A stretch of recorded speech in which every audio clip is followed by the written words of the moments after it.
আমরা জানি যে রাজনীতিতে অবশ্যই মতভেদ থাকবে, রাজনীতিতে বিভিন্ন রকম চিন্তা থাকবে, মত থাকবে, কিন্তু এখন যে পরিবেশটা আমাদের আছে এই পরিবেশটাতে আমাদের জনগণ কিন্তু অত্যন্ত বিভ্রান্তির মধ্যে পড়ে যাচ্ছে।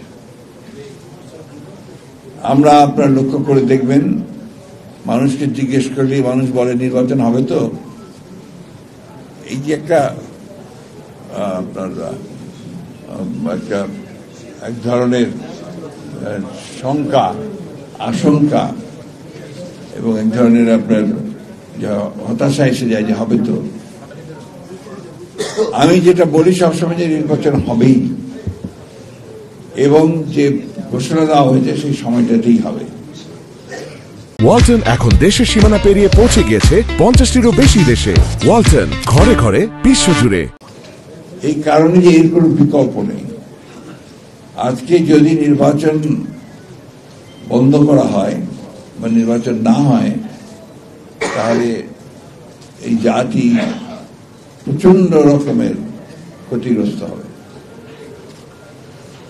এবং ফ্যাসিবাদের ফিরে আসার সম্ভাবনা অনেক বাড়বে।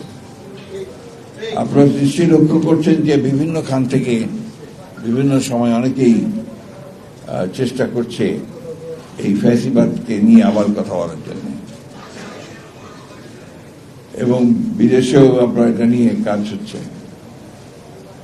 তাই নির্বাচনটা খুব দ্রুত দরকার, সে কথাগুলো আমরা বারবার বলেছি,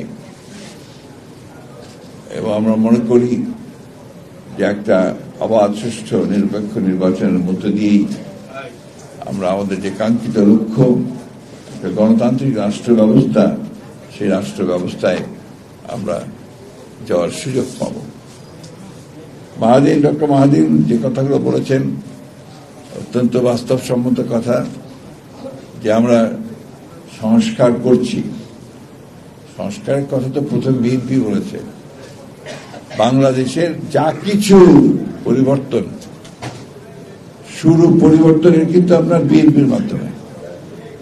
বাংলাদেশের জন্মের শুরুতেই তো আপনার যে মুক্তিযুদ্ধের ঘোষণা শহীদ প্রেসিডেন্ট জিয়া রহমানের কাছ থেকে আসে, যিনি পরে বিএনপি প্রতিষ্ঠা করেছিলেন।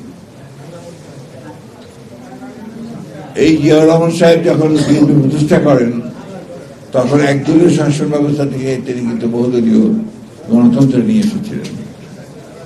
এই জিয়াউর রহমান সাহেবই মিডিয়া স্বাধীনতা, আপনার জুডিশিয়ারির স্বাধীনতা নিশ্চিত করেছিলেন। এই জিয়াউর রহমান সাহেবই কিন্তু অর্থনীতিতে মুক্ত বাজার অর্থনীতির প্রবর্তন করেছিলেন, এবং যার ফলে আমরা একটা পরিবর্তন অতি দ্রুত দেখতে পেয়েছি। এরপরে আমাদের নেত্রী দেশনেত্রী বেগম খালেদা জিয়া, তিনি প্রেসিডেন্সিয়াল ফর্ম অফ গভর্নমেন্ট থেকে পার্লামেন্টারি ফর্ম অফ গভর্নমেন্টে নিয়েছেন। নারী শিক্ষার একটা বিশাল রকমের রিফর্ম তিনি করেছিলেন, বৈপ্লবিক পরিবর্তন তিনি করেছিলেন, এবং অর্থনীতিকে তিনি সেই সময় এমন একটা চমৎকার জায়গায় নিয়ে যেতে সক্ষম হয়েছিলেন, যেখানে বলা হয়েছিল বাংলাদেশ ইমার্জিং টাইগার, একটা উদীয়মান বাঘ। এই বিষয়গুলো আমাদের কিন্তু বারবার বলা উচিত এই জন্যে যে কথাগুলোকে ঢাকা দিয়ে যাচ্ছে। কিছু কিছু প্রচারণা চালানো হয় এমন ভাবে যে বিএনপি সংস্কারের বিরোধী। বাংলাদেশের যা কিছু সংস্কার হয়েছে এখন পর্যন্ত বিএনপির হাত দিয়ে হয়েছে। এই বিষয়গুলো আমাদেরকে মাথায় রাখতে হবে। আর দুর্ভাগ্যজনকভাবে কতগুলো রাজনৈতিক দল তারা মিথ্যা প্রচারণা, ভুল প্রচারণা করে বিএনপিকে হেয় প্রতিপন্ন করতে চায়। আমরা যারা বিএনপির সঙ্গে জড়িত, যারা বিএনপির কর্মী, শহীদ, নেতা, তাদের কাছে আমার একটাই অনুরোধ যে এই সুযোগটা অন্যকে কাউকে দেবেন না, যেখানে তারা বলতে পারে যে বিএনপি কোনো খারাপ কাজ করছে।